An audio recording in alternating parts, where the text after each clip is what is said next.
ative o sino das notificações. Olá, meus ilustres amigos e amigas, bem-vindos a mais um vídeo no canal Verdades Ocultas da Bíblia. E hoje nós assistiremos a mais um corte do canal Estranha História. Tiramos o vídeo exatamente do canal Cortes Estranha História. Um vídeo produzido pelo historiador Henrique Caldeira. Henrique Caldeira, aonde ele estará comentando acerca do recente, entre aspas, achado bíblico aí, ou notícia do mundo da arqueologia bíblica, que é o seguinte, ó: cientista acha o local de guerra bíblica entre anjo e milhares de soldados. Você sabe muito bem que nós já trabalhamos este conteúdo aqui com referências bibliográficas acerca da batalha do anjo que matou 185 mil soldados assírios. Mostramos o que realmente aquele texto significa, os achados arqueológicos, as evidências. Nós já tratamos disso aqui no canal, exatamente isso. Então, o que foi que o cientista achou? Nós sabemos que para o mundo bíblico funciona da seguinte forma: se nós temos uma localização geográfica da qual a Bíblia mencionou, para o pessoal lá que é mais fundamentalista, quer dizer que aconteceu. Ou seja, se eu fosse um crente da religião do Homem-Aranha, eu diria que é verdade, o Homem-Aranha existe. Por quê? Porque o Homem-Aranha é de Nova York. Nova York existe, né? O Brooklyn lá existe, logo o Homem-Aranha existe.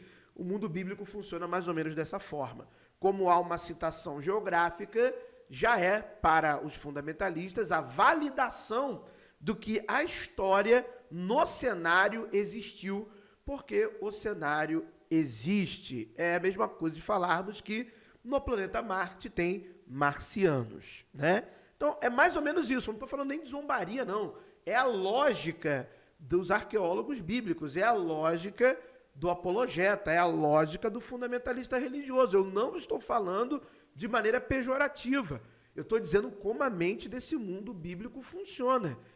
Se citou a geografia, achamos a geografia, então é porque o fato aconteceu. Mas vamos ver então o que este cientista irá encontrar. Vamos lá então, vai cortes do canal Estranha História do nosso historiador Henrique Caldeira, vai. Cientista acha local de guerra bíblica entre anjo e milhares de soldados. Então foi assim que eles escolheram colocar a manchete, né? Cientista acha local de guerra bíblica entre anjo e milhares de soldados. O que foi encontrado de fato? Quem é esse cientista? E o que isso comprova realmente, né? Então aqui, segundo a reportagem, né, seguindo pistas que encontrou em registros históricos, como mapas antigos e um desenho esculpido em uma parede de pedra, que a gente vai ver o que é também, o arqueólogo Stephen Compton diz ter encontrado o local onde, segundo uma passagem bíblica, um anjo enviado por Deus confrontou e assassinou 185 mil soldados há 2.700 anos. Eu tenho várias. Isso é maldade, ele já tá rindo. Ô Henrique, isso não se faz. Você já está rindo, hein? Olha só o que você está fazendo. Olha esse sorriso aqui, ó. Isso aí.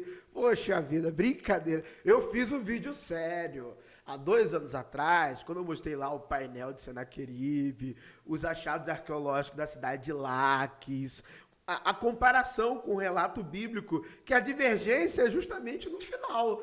O final é divergente, né? Mas até então o cenário bíblico fala das cidades tomadas, o registro de Senaqueribe também fala das cidades tomadas, fala do tributo na Bíblia, Senaqueribe também fala do tributo, e aí é pago um tributo também para livrar a cidade de Jerusalém, é onde o relato é modificado no final, até porque dali Senaqueribe continuou a campanha militar, então ele não perdeu o seu exército, ele não perdeu 185 mil soldados, porque ele continuou a campanha militar, e nós temos os registros históricos da continuidade da campanha militar de Senaqueribe após sair de Jerusalém, e ele vai morrer anos e anos depois de outras razões que não tem nada a ver com aquela batalha ali, muito menos com o anjo que ali estava.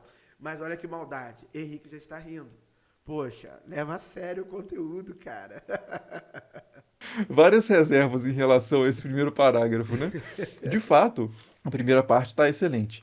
Seguindo pistas que encontrou em registros históricos como mapas antigos e um desenho esculpido em uma parede de pedra, de fato, o arqueólogo, que é realmente o Stephen Compton, diz ter encontrado perfeito, porque é um estudo ainda inicial, né? Mas ele tem boas pistas de que de fato encontrou, foi publicado num periódico científico com revisão de pares, né? Foi analisado por outras pessoas entendedoras do assunto e foi a descoberta dele foi julgada com méritos científicos e empíricos suficientes para ser publicada, mas ainda é algo preliminar, né? Mas ele diz aqui que, segundo uma passagem, aí diz ter encontrado o local onde, segundo uma passagem bíblica, um anjo enviado por Deus.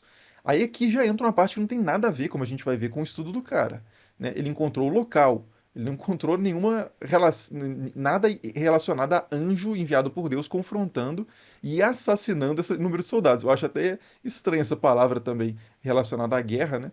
Mas tudo bem. Então, é exatamente, é porque até na cabeça da cultura brasileira protestante, que é cristã, seja católica, protestante, é cristã, não vai mudar isso, está na nossa cultura. O cristianismo está na cultura do brasileiro. Então, até para o jornalista, ainda que ele não seja um cristão, falar isso para ele é normal, está dentro da linguagem. É a maneira que ele entende que deve se comunicar para que a matéria venha chamar a atenção. E aí também mexe no imaginário, porque o mundo bíblico funciona dessa forma. A Bíblia faz descrições geográficas. Logo, se as descrições geográficas estão corretas, é porque o fato aconteceu. Então, na cabeça, até às vezes, do cristão, ele não consegue separar uma coisa da outra. A narrativa de um cenário construído. Já pensou se a gente for validar tudo por cenário? Então, imagina quantas histórias de escritores brasileiros a gente vai validar, porque ele fala do Rio de Janeiro, descreve o sertão e outras características da nossa nação, geográficas, demográficas. Então existiu.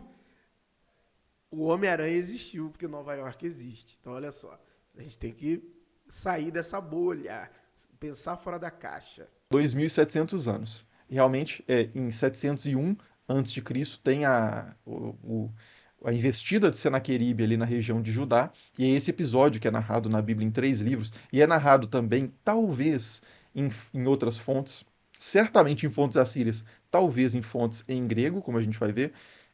Mas é esse episódio. Eu vou falar exatamente o que é esse episódio, nessa investida de Senaqueribe, e discutir também o estudo propriamente. Bom, acho que a gente pode deixar de lado a notícia por enquanto e ir especificamente para os detalhes. O que é esse episódio especificamente? Em que um anjo teria matado 185 mil soldados assírios há 2.700 anos. É o seguinte, é que tem um período em que o reino de Judá já foi destruído, o reino de Israel ao norte, né? Deixa eu pegar um mapinha aqui, como sempre, acho que ajuda bastante. Então, esse aqui é o mapa do Antigo Oriente Próximo, e a gente tem aqui Jerusalém, né, ao norte de Judá, podia estar dividido aqui, mas infelizmente não está, mas a gente tem 2 reinos, né, que é o reino de Judá aqui ao sul, Jerusalém fica ao norte do reino, então está próximo do reino de Israel, que é logo aqui em cima. Aí você tem Tiro e Sidom, tem a Síria aqui, a espaço Síria, aí tem a Assíria, mais aqui ao nordeste, que na época governava aqui a maior parte da Mesopotâmia, e aqui você tem o Egito, beleza. O que acontece? A Assíria, ela, em 722 a.C., ela começa uma campanha em direção aqui ao Levante e ao Egito, e derrota vários reinos aqui, vários deles se aliam ao Império Assírio e outros não se aliam e acabam sendo derrotados à força. Então ela vai descendo aqui e destrói o reino de Israel, que está aqui ao norte. Beleza, aí deixa de existir reino de Israel. Não tem, a partir daqui não tem mais reino de Israel. A partir de 722 acaba o reino de Israel, beleza. Mas continua tendo o reino de Judá. Aí, mais tarde, em 701 a.C., outro imperador... Inclusive, é muito interessante, complementando aqui a informação, que tem até esta informação no livro de Israel Finkelstein, A Bíblia Desenterrada, de que as mudanças que ocorreram no sul, no reino de Judá, são marcantes, em grande maioria, a partir de 722. Percebe-se o crescimento de Judá pós 722, ou seja, muito provavelmente por causa de uma onda migratória de pessoas que fogem da invasão assíria e vão se refugiar no Reino do Sul. Porque muda tudo, a cerâmica muda, as artes melhoram, a produção aumenta, a expansão da própria cidade de Jerusalém, muitas coisas vão acontecendo, o crescimento demográfico acentuado, né, para a realidade daquela época. Isso vai acontecendo a partir de 722. Então é interessante que o desenvolvimento de Judá, o potencial desenvolvimento, até para ter essa característica mais forte de um reino, é a partir da invasão assíria, que as coisas vão se desenvolvendo melhor lá. Isso está no livro de Israel Filkenstein, a Bíblia Desenterrada. O imperador que desce aqui primeiro e destrói o reino de Israel é o Salmanasser V. E depois, em 701 a.C., vem o Senaqueribe, que é citado lá na notícia. O Senaqueribe vem com essa campanha expansionista militar aqui em direção ao Egito. E para chegar no Egito ele tem que passar por esses reinos menores, como por exemplo o reino de Judá. E ele vai chegar em Judá. A maioria dos reinos aqui do norte vão se aliar a ele. Judá não. Vai fazer frente à Assíria, ou pelo menos vai tentar. Mas as principais cidades de Judá vão ser destruídas, como por exemplo Laquish, que é uma cidade muito importante que a gente vai ver que o relevo, a parede lá que eles citam no artigo, é uma representação da vitória da Assíria contra Laquish, que estava num palácio em Nínive, que era um palácio assírio. O próprio Senaqueribe mandou fazer um relevo, uma arte ali no seu palácio que representava a vitória dele contra a cidade de Laquish, que era uma cidade muito mais poderosa em termos de capacidade militar, de população, do que a cidade de Jerusalém, que é uma cidade pequena, mais difícil de acessar, né? Mas é uma cidade menor, apesar de ser mais importante que era a capital. Mas então o Senaqueribe destrói a cidade de Laquish, e quando ele chega em Jerusalém, propriamente na cidade de Jerusalém, na capital do reino de Judá, onde o rei está preso, né? Ele recua ali para Jerusalém, e aí os assírios, segundo o relato na Bíblia e em outras fontes, os assírios montam um cerco à cidade de Jerusalém, impedindo que recursos entrassem ali na cidade para que a cidade viesse a se render. E aí é que tem o pulo do gato, que é que o texto de Isaías, o texto de 2 Samuel e o texto de 2 Reis, né? E o texto de 2 Crônicas vão dizer que o que aconteceu foi que um anjo apareceu e matou 185 mil soldados assírios. E aí, diante dessa derrota totalmente espetacular, não vou nem dizer vergonhosa, porque é uma coisa assim, pô, um anjo. Então, um ser sobre-humano apareceu, né, da parte de Deus e matou essa quantidade de gente. Imediatamente, então, o Senaqueribe, na manhã seguinte, na verdade, segundo o texto, o Senaqueribe teria recuado e voltado lá para a Assíria. Dessa forma, Jerusalém teria se preservado intacta, né? É importante dizer que o templo está em Jerusalém, então a ideia de que Deus tivesse protegido a sua casa, principalmente, né, o templo e a cidade onde ficava a sua casa, é importante para a teologia que vai se desenvolver da inviolabilidade de Sião a partir desse período ali no livro de Isaías e por aí vai. A questão é o seguinte, eu volto a dizer, ninguém está falando aqui nada contra a Bíblia, tá bom? Esse vídeo tem no canal, eu já trabalhei ele, é um vídeo até um pouco longo, com muitos detalhes e tudo mais. O problema maior é que a campanha militar continuou. Essa é a questão.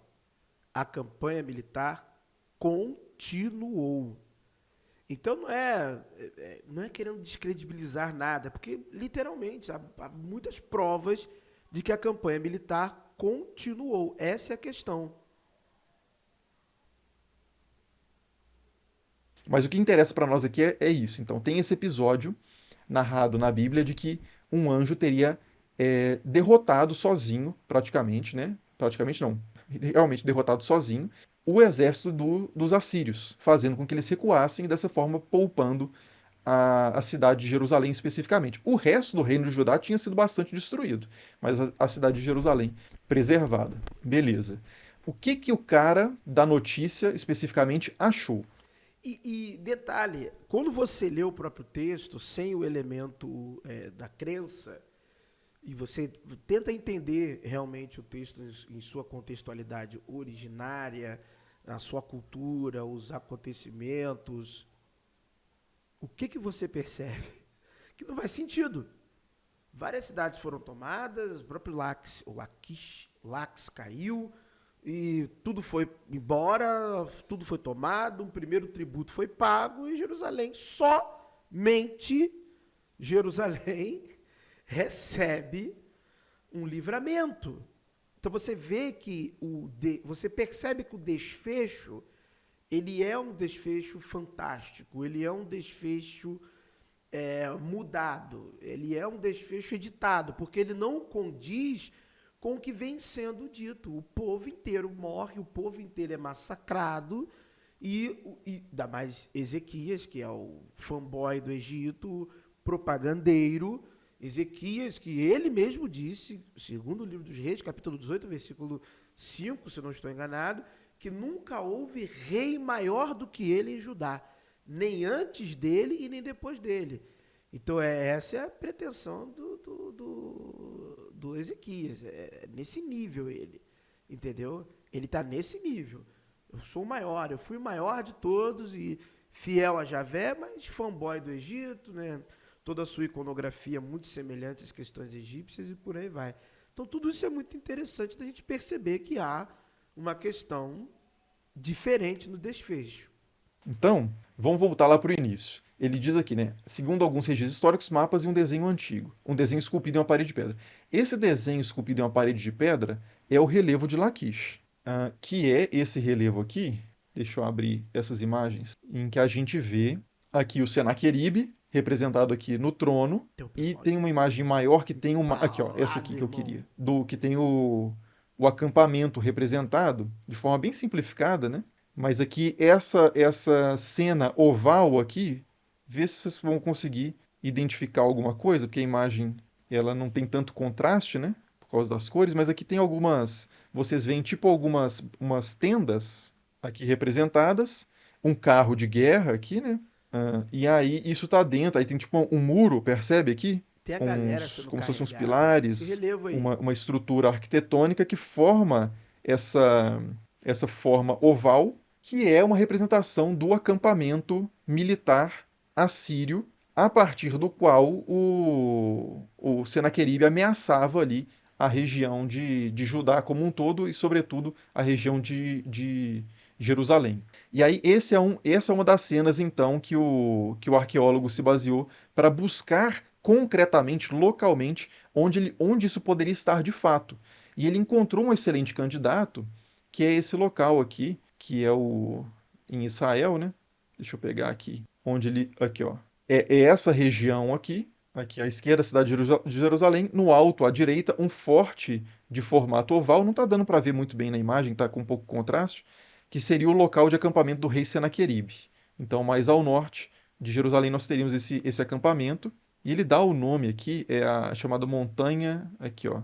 Então, tem poucas fotos, não é isso aqui, é isso aqui, né? Tem que entrar nesse site. Que você já vê uma cidade moderna aqui, né? Mas aqui algumas partes, né, de um sítio arqueológico que esse arqueólogo apontou como sendo possivelmente, né, ele aposta fortemente nisso. E como eu disse, isso foi publicado de fato num artigo que está aqui nessa revista, né? Que é a Sociedade American Society of Overseas Research, né? Então, a Sociedade Americana de Pesquisas Além-Mar, que tem essa revista de arqueologia do do Oriente Próximo, né? E foi publicado aqui. Um dos artigos foi esse, que é esse aqui, ó. A trilha de Senaqueribe, né? O percurso de Senaqueribe, o rastro, né? Dos acampamentos de cerco de Senaqueribe, do Stephen Compton. Né? Se vocês forem no artigo, vocês vão ver que não tem nada a ver com a questão específica de anjos versus assírios, não tem nenhuma relação com... A gente não encontra nenhum vestígio de alguma batalha excepcional, de uma grande quantidade de mortos. Não, não é isso. A gente encontra vestígios de um acampamento militar assírio, que tem a forma oval característica dos assírios, e por aí vai, né? Isso aqui tem nesse site também, depois eu vou colocar as referências na descrição e no comentário aí embaixo, depois que eu terminar a live. que é que o próprio Stephen Compton também postou aqui um resumo, né, das suas descobertas fora de um periódico científico, aqui é num blog mesmo, nesse Popular Archaeology, e que vocês podem ter acesso também a esses achados dele, né, com mais fotos, que é aquela imagem que eu estava mostrando, né? Então, o que que o estudo do cara corrobora? Né? Não necessariamente prova completamente ainda, mas dá um passo no sentido de provar, né, de corroborar que de fato havia um acampamento assírio próximo da cidade de Jerusalém, no período de Senaqueribe. É isso. É isso que o artigo corrobora, que não é uma novidade. Eu estou dizendo que o artigo é irrelevante de forma alguma. Fantástico você encontrar o sítio específico arqueológico em que isso aconteceu. Isso que eu ia falar. Eu ia falar exatamente isso que o Henrique Caldeira falou. Isso não é nenhuma novidade. Como eu já falei, eu já fiz, não somente eu, mas se duvidar até ele já fez vídeo sobre essa questão. Mas o que acrescenta é nós encontrarmos o local específico aonde o acampamento de Senaqueribe passou, como ele olhava para a cidade de Jerusalém à sua época e até a maneira como o tributo foi pago. Porque a verdade é que o tributo foi pago. Jerusalém foi lá, abriu o cofre e pagou o tributo. É só isso que aconteceu. E Senaqueribe continuou fazendo a sua campanha militar. O que aconteceu foi isso. Então, saber o local específico onde ele acampou agrega valor nesse sentido do conhecimento. Em que isso teria acontecido, esse cerco, esse episódio militar da rivalidade ali entre Senaqueribe e Ezequias, que era o rei de Judá no período. É fantástico essa descoberta arqueológica. Mas ninguém duvidava de que isso tinha acontecido. Assim, pelo menos recentemente, desde os últimos décadas, talvez séculos, Ezequias é um dos reis, que é o rei de Judá nesse período. Ezequias é um dos reis mais bem atestados que aparecem na Bíblia que a gente tem. Então a gente tem, por exemplo, o selo de Ezequias, né? Hezekiah, Seal, né? Ou Bula. É esse aqui, né? Que é o selo do rei Ezequias, filho de Acás. Então a gente tem isso. Olha lá, igualzinho o escaravelho egípcio, o selo dele. É igualzinho o desenho. Aqui, ó, até na tela aqui, ó, tem aqui, tem um monte de gente já fez essa comparação, um monte de estudioso já comparou isso, é igualzinho. Por isso que eu falo, fanboy do Egito, gostava dos mistérios egípcios, provavelmente. Olha lá, igualzinho o escaravelho, o selo dele é igualzinho o escaravelho egípcio, que também era um símbolo da realeza, do deus Ra. Ah, rapaz, olha só, Ezequias, fanboy do Egito. Aqui, a gente tem as próprias fontes assírias, Sim. textos, os anais de Senaqueribe, né? A documentação oficial produzida pelos escribas no tempo de Senaqueribe, que falam sobre as vitórias e as derrotas de Senaqueribe, sobretudo as vitórias, claro, né? De Senaqueribe nas guerras, eles falam sobre Ezequias se rendendo a Senaqueribe, pagando impostos para Senaqueribe. Então, assim, não havia dúvida de que o rei Ezequias tinha existido, de que Senaqueribe tinha existido e de que Senaqueribe tinha atacado e destruído boa parte de Judá, mas não tinha destruído Jerusalém. Isso aí é ponto pacífico, sempre foi. Então não muda nada nesse sentido de comprovar algo que a gente não sabia. Ele encontra o local que pode fornecer mais material agora para a gente ter maior conhecimento sobre as estratégias militares assírias, sobre a arquitetura militar assíria, sobre os detalhes, por exemplo, de quantos homens faziam parte quantos soldados faziam parte desse exército que avançava com Senaqueribe pela dimensão do sítio arqueológico, enfim, várias informações desse tipo que podem ser agora estudadas, caso isso se comprove, né, que esse local de fato é o Que não eram 185 mil homens, né? É igual Davi com 1 milhão de soldados. Não dá, né, gente? Não dá. Isso está no primeiro livro das crônicas e também está no segundo livro do profeta Samuel.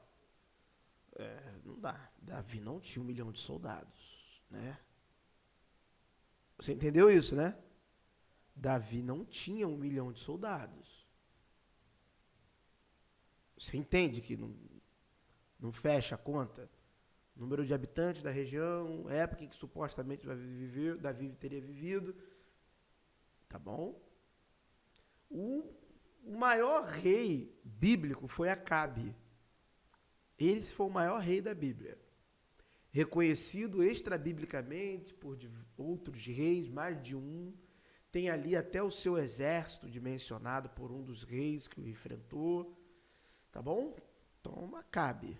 Local do cerco de Senaqueribe, e de fato tem boas evidências que apontam nesse sentido. Agora, isso não muda nada de grande assim em relação a, por exemplo, uma coisa que certamente isso não prova é a ideia de um anjo ter aniquilado 185 mil homens. Então é importante deixar isso bem claro. E é interessante também dizer o seguinte, que, como eu disse, né, isso aparece, essa história do confronto assírio com Judá, aparece na Bíblia, em 3 livros, e aparece também nas fontes assírias. O que que o Senaqueribe diz? O Senaqueribe não, mas o que que os anais de Senaqueribe, os documentos oficiais de Senaqueribe dizem que aconteceu? Ele diz o seguinte, eu peguei aqui, fiz uma tradução, diz o seguinte, né? Quanto a Ezequias, do país de Judá, e são os anais de Senaqueribe, ok? Então é uma fonte assíria falando sobre esse confronto. Lembrando, esse confronto não é um confronto específico entre a Síria e Judá. É a Síria varrendo uma grande porção de território e vários reinos, submetendo vários povos, entre eles Judá. Né? Não era uma rixa específica entre a Síria e Judá, porque a Síria era infinitamente maior em termos de poder bélico. Né? Ela estava indo em direção ao Egito e a outras potências do Levante. Né? Mas ele diz então o seguinte: quanto a Ezequias do país de Judá, que não se tinha submetido ao meu jugo, sitiei e conquistei 46 cidades que lhe pertenciam. Quanto a ele, encerrei-o em Jerusalém, sociedade real, como um pássaro na gaiola. Então, na perspectiva dos documentos assírios, Nós lemos isso aqui, inclusive também, a Bíblia vai falar que são mais de 40 cidades tomadas. Às vezes tá tudo bate. Só não bate o final. O final tem um final fantástico e o outro traz a realidade do que aconteceu. do lado assírio da história, o que os documentos dizem é que Senaqueribe destruiu boa parte do reino de Judá, Como está na e essa Bíblia. destruição foi suficiente. Sobrou apenas para Ezequias ter de refúgio Jerusalém. Beleza, tá bom. Ezequias agora, vendo o meu poder, passa a pagar impostos para mim. É melhor, inclusive, do que aniquilar um reino, porque aí vai ser terra arrasada. É melhor ter um povo produzindo, né? E gerando impostos para você.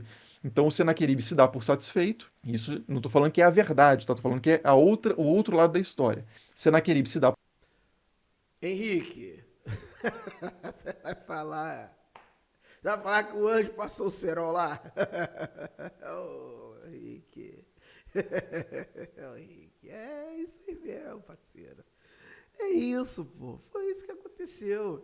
Aliás, lá no vídeo que eu fiz, se eu não me engano, eu até falo da interpretação simbólica desse texto. Se eu não estou enganado, eu falo da interpretação simbólica. O que significa o mensageiro, o que significa os 185 mil. Se eu não me engano, eu falo isso no outro vídeo. Satisfeito, não precisa gastar com invadir Jerusalém e volta para casa. Talvez por uma revolta interna que estoura na própria Síria, ou talvez por outras baixas militares que já se somavam a partir dos confrontos que Não, aconteceram foi tributo. no meio do caminho ali até ele chegar em Judá. Mas de qualquer forma, então Senaqueribe volta para a Síria. Isso é ponto pacífico na documentação. Senaqueribe não destrói Jerusalém e volta para a Síria. Por que ele voltou para a Síria? Segundo os anais de Senaqueribe, ele voltou porque não precisava destruir Jerusalém. O rei já estava enfurnado ali, ele só podia se submeter, aí ele volta e fica recebendo impostos de Ezequias. Ótimo. Segundo os textos da Bíblia, o que aconteceu foi que Deus, o Deus de Aliás, eu não estou discordando dele não, tá? Essa volta não foi imediata. A campanha militar continua. Na região do Levante, vai exército para um lado, vai exército para o outro. Continua.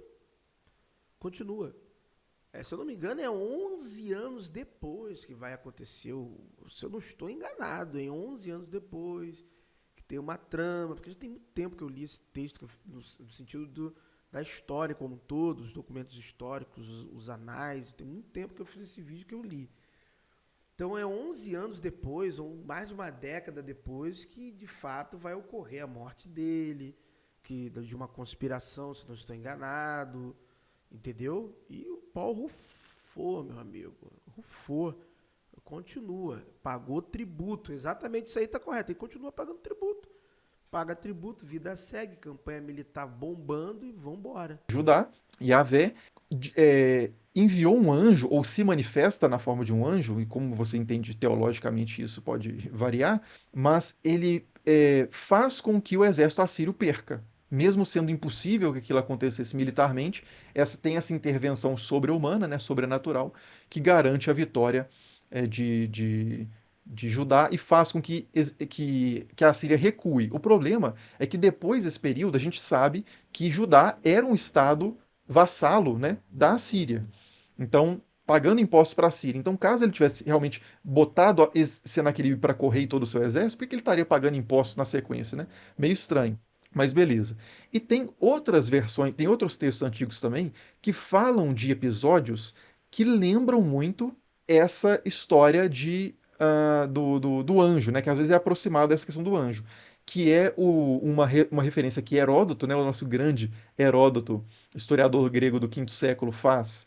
Há um episódio em que o exército da Síria sofre com uma praga, e o Berossos, que é um autor babilônico que escreve uma documentação em grego sobre a história da Babilônia, ele também conta uma história parecida, que o exército da Síria teria sido atacado por uma praga. A questão é que o texto do Heródoto, ele não fala especificamente, na verdade, ele não fala especificamente sobre Judá. Pelo contrário, ele fala dessa praga acontecendo num contexto de uma investida da Assíria contra o Egito. O que pode ser a mesma coisa, porque pode ser que o Heródoto tivesse em mente a mesma campanha militar da Assíria contra o Egito. Mas os textos não casam de forma alguma, porque o Heródoto faz questão de dizer que é o exército egípcio que não vai contra os assírios, e aí acontece algo meio sobrenatural, que seria essa praga. Eu vou ler, inclusive, esse texto do Heródoto, eu separei ele aqui. Isso aqui é um site excelente, inclusive, para quem gosta de pesquisar fontes antigas, principalmente gregas, que é o Perseus. E ele tem toda a história de Heródoto aqui, né? E aqui está em inglês, mas eu fiz uma tradução também aqui com a ajuda de tecnologias de inteligência artificial para agilizar a minha vida, para poder ler para vocês aqui sem precisar ficar fazendo tradução simultânea. Mas o que o Heródoto diz, então, de novo, essa é uma fonte grega do quinto século antes de Cristo, então, portanto, aí 200 anos depois de Senaqueribe. O que o Heródoto diz? O Heródoto diz o seguinte, no livro, esse no segundo livro, né, das histórias, no capítulo 141. O Heródoto diz o seguinte: o próximo rei foi o sacerdote de Hefesto, cujo nome era Cetus. Então, Cetus era um rei egípcio, que, segundo Heródoto, era sacerdote de Hefesto. Hefesto é um nome grego, né, para o deus da forja, o deus dos artesãos, etc., mas que ele provavelmente identifica alguma divindade egípcia aqui, né? Porque os gregos faziam muito isso, de chamar os deuses de outros povos por nome de deuses gregos. Mas ele diz aqui: o próximo rei foi o sacerdote de Hefesto, cujo nome era Cetus. Ele desprezava e não tinha consideração pelos guerreiros egípcios, pensando que nunca precisaria deles. Além de desonrá-los de outras formas, ele tirou as terras escolhidas que haviam sido dadas a eles, 12 campos para cada homem, no reinado dos antigos reis. Aí, aqui, ó, aí começa a parte específica sobre Senaqueribe. Então ele diz antes, né, que o Egito estava sob o controle de alguém que não valorizava os guerreiros egípcios, não valorizava o exército, basicamente. Ele diz o seguinte: assim, quando o rei Senaqueribe, né, então a partir daqui, assim, quando o rei Senaqueribe veio contra o Egito com uma grande força de árabes e assírios, os guerreiros egípcios se recusaram a marchar contra ele, a marchar contra Senaqueribe. O sacerdote, então o rei, né, o sacerdote Cetus, em meio a essa situação difícil, entrou no santuário do templo e ali, diante da imagem do deus, lamentou amargamente sobre o que esperava que iria sofrer.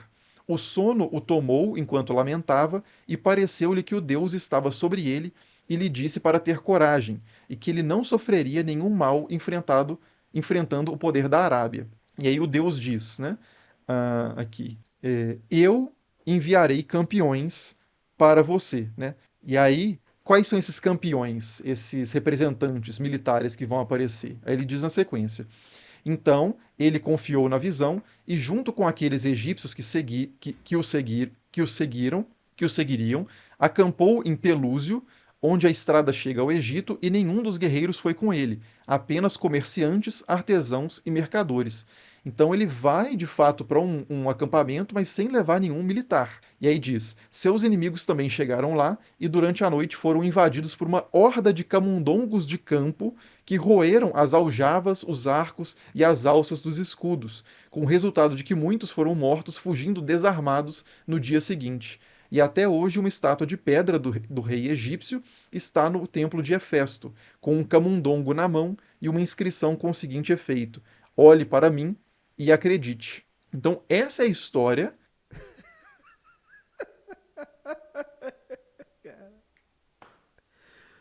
Todo mundo tinha uma história para dizer que não perdeu para a Síria.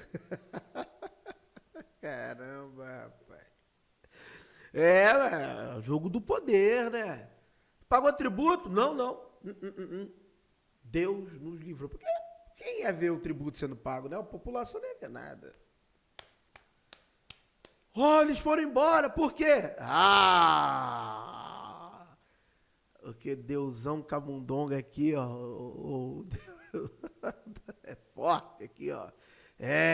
Confia. Fim do mês, o tributo. Não esquece não, dia 30. Pai. Desde quando o mundo é mundo, olha aí, ó. Que o Heródoto conta de algo absolutamente excepcional acontecendo com o exército assírio e, como consequência, uma potência que não estava preparada para vencer os assírios acaba vencendo. Então veja que não é exatamente um paralelo exato, de forma alguma, com a história narrada na Bíblia, mas tem algumas semelhanças, só que os personagens são diferentes, né? Aqui não é Ezequias confiando em Yahvé, aqui é Cetus confiando em Hefesto. E não é um anjo do Senhor que mata 185 mil soldados. São uma porção de camundongos do campo enviados por esse Deus como uma praga para roer e destruir todo o armamento e possivelmente os recursos, né? Mas ele não fala em recursos, ele fala mais da parte dos equipamentos militares, para acabar com os equipamentos militares e fazer o exército fugir. Então é isso que o Heródoto diz. Então, quando alguém aparece falando assim que Heródoto confirma a história da Bíblia, também, cuidado. São documentos diferentes, produzidos por povos diferentes, que têm um conteúdo bem diferente. De coração, com amor e carinho, cuidado com a apologeta. Rapaz, tem um aqui no YouTube que ele é o rei do malabarismo. O cara é mágico profissional. Olha aqui, olha aqui, olha aqui. Olha, não é bem isso não.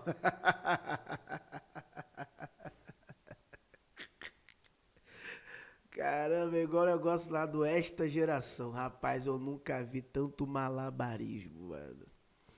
Caraca, maluco. E é fácil, né, enganar uma população que não tem uma formação do ensino médio adequada. Então você fala qualquer coisa às vezes e as pessoas vão acreditar em qualquer coisa. Entendeu? Complicado. Vamos lá. É importante ler exatamente o que cada um deles diz. Então, o relato dessa derrota misteriosa de Senaqueribe no Heródoto é de uma forma, nos textos da Bíblia é de outra forma, no texto dos Anais de Senaqueribe é de ainda outra forma. Então, não é uma convergência de fontes. Elas convergem em alguns pontos, mas se distanciam de uma forma bem evidente, né, em outros pontos. Como eu disse, eu vou deixar aqui as referências, depois quem quiser ler essa parte do Heródoto com calma, e os Anéis do Senaqueribe, eu vou deixar na descrição. E é interessante dizer o seguinte também, né, que essa ideia de um deus com um rato na mão, ou com um camundongo na mão, isso é encontrado entre os gregos mesmo. Apolo, principalmente, tem estátuas e relevos, pinturas de Apolo com um rato, né, ou um camundongo, porque Apolo era um deus associado a pragas, tanto para causá-las quanto para fazê-las, para vencê-las, né? Apolo é um deus relacionado à medicina também, então Apolo causa pragas e afasta pragas. Então muitas vezes o Apolo aparece com um rato na mão nas suas representações, né? Então essa ideia de uma estátua de Hefesto, ou melhor, uma estátua do rei egípcio com um rato num templo de Hefesto parece remeter a essa tradição, né, dos deuses relacionados a pestes. Hefesto, até onde eu sei, eu não conheço nenhum outro texto que fale de uma relação de Hefesto com pestes, geralmente é Apolo, mas o Heródoto registra dessa forma, né, falando de um templo de Hefesto, que teria a estátua desse rei egípcio com um rato na mão, em referência a essa vitória milagrosa sobre os assírios de Senaqueribe, sobre o exército de Senaqueribe. Então, é isso, né? Voltando lá ao achado, né? Se a gente voltar lá naquele início, então, no parágrafo, né? Cientista acha local de guerra bíblica entre anjo e militares soldados. Bom, o que aconteceu é que um arqueólogo propôs, né, uma hipótese importante, que tem sido, até então, né, é bem recente, mas recebeu a validação dos pares que decidiram pela publicação do seu artigo, os méritos do seu artigo, sobre o local de guerra que é relatado na Bíblia e em outras documentações também, como, por exemplo, na própria documentação assíria, entre anjo e milhares de soldados. Bom, essa parte já é o que uma parte da documentação específica, que é as histórias bíblicas, dizem que aconteceu nessa guerra. Agora, o cientista não encontrou nada que tenha a ver com isso. Ele encontrou o local onde dizem, parte da documentação, que isso aconteceu, né? Então a reportagem, se a gente fosse escrever um longuíssimo título que não chamaria a atenção de ninguém, seria esse. Então, assim, eles escreveram esse, né?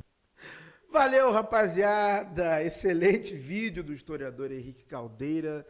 O canal Estranha História é fantástico. Eu assisto sempre, literalmente sempre. É um ótimo canal, um excelente canal, excelente conteúdo. Lembre-se, são mais de 1000 vídeos aqui no canal Verdades Ocultas da Bíblia. Esta é uma nova fase, é um novo formato, onde nós estamos reagindo, né, a bons conteúdos aqui no YouTube. Muito obrigado por ter assistido a mais um vídeo. Que o verdadeiro Deus abençoe a todos. Ateu, respira, vem. Faz o exercício comigo de respiração. Agnóstico, respira, para com isso, cara. Poxa, deixa as pessoas acreditar no rolê, rapaz. Que cara chato, já ia reclamar. Você já ia reclamar aí, né? Ô, meu amigo, minha amiga, calma.